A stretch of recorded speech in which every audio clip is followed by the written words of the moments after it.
Coding University, training humans to train themselves.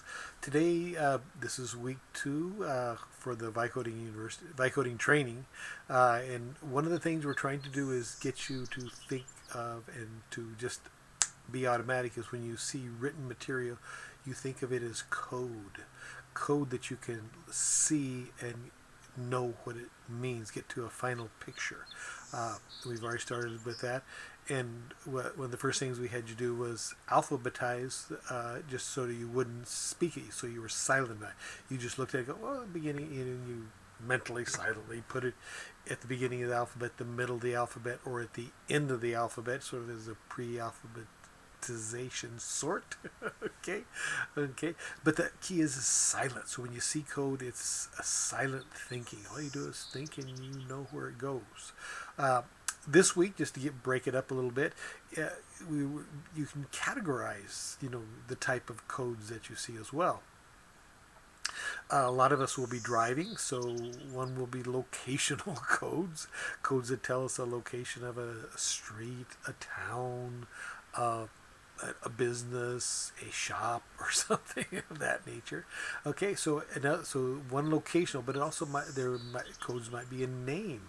So it could be the name. You can decide how you want to do it. If it's a street, is that the name or a location? Just make your mind. The key is silent, or if it's both, it's both. They can allow it to be both. The other one is informational.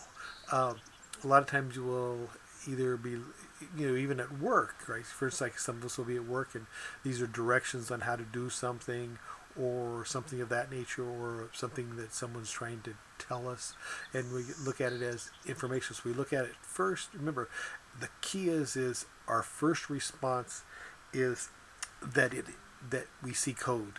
It's just code, going to tell us something.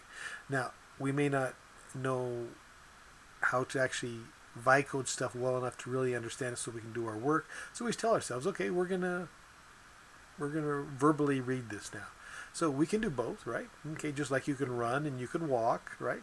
Okay, we can either Vicode and do it fast, or we can verbally and crawl. Okay, all right, so to speak. All right.